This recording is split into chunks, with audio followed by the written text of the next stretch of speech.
اس قدر بے شرم انسان آپ نے کبھی انسانی تاریخ میں نہیں دیکھا ہوگا۔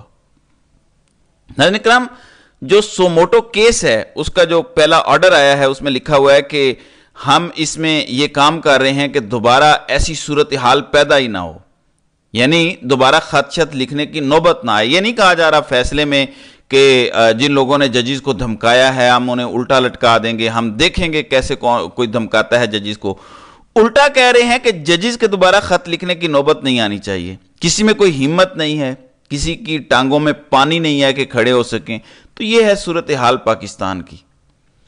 پھر ناظرین اکرام، ایک شخص اپنی قوم کے لیے جیل کاٹ رہا ہے اور اس کو اس کی اہلیہ سے ملنے کی بڑی مشکل سے اجازت ملی ہے، جان بوجھ کر دونوں کو دور دور رکھا گیا۔ میں اس کے پیچھے اصل کہانی بتا دیتا ہوں کیونکہ میں اس سسٹم کو سمجھتا ہوں۔ مجھے پتہ ہے کہ یہ منصوبہ ساز کوئی بھی کام منصوبہ بندی کے بغیر نہیں کرتے، ظاہر ہے ان کی منصوبہ بندی پر ہی عمل درآمد ہوتا ہے۔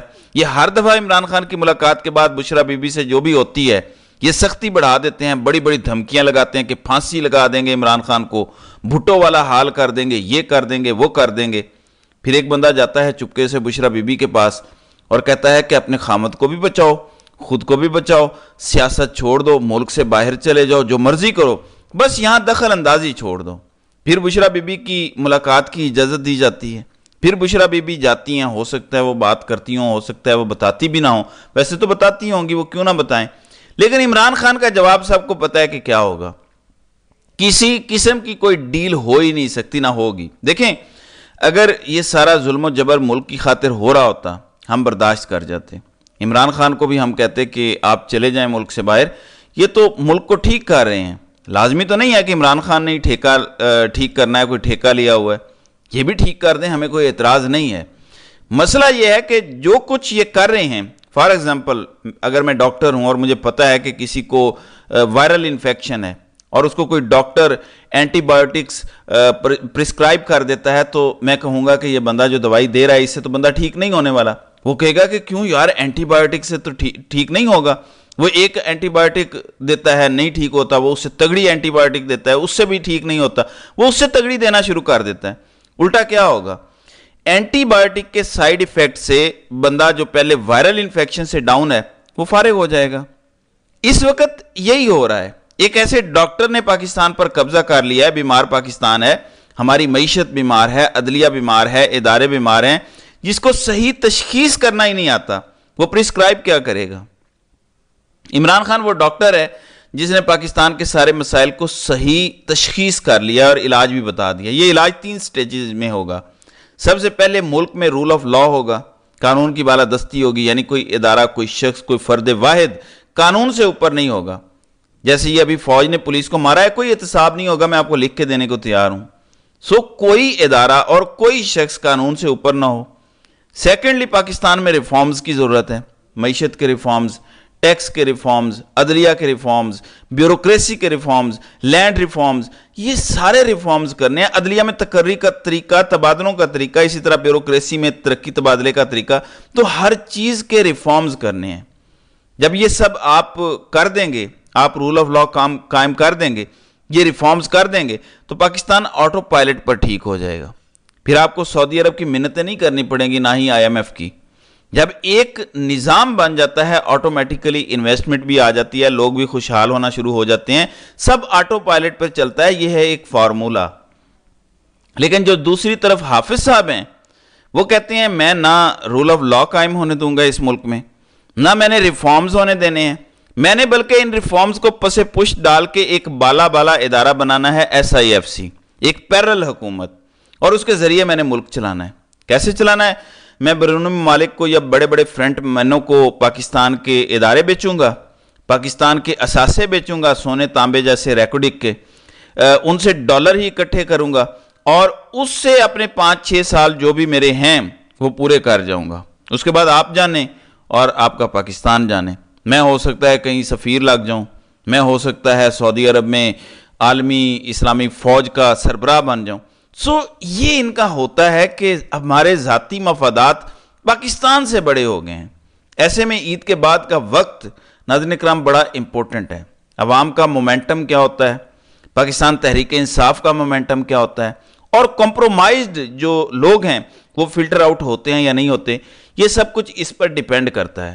تو ناظرین کرام، آپ کی اس ویڈیو کے حوالے سے کیا رائے ہے؟ آپ اپنی رائے کا اظہار کامنٹ سیکشن میں ضرور کیجئے گا۔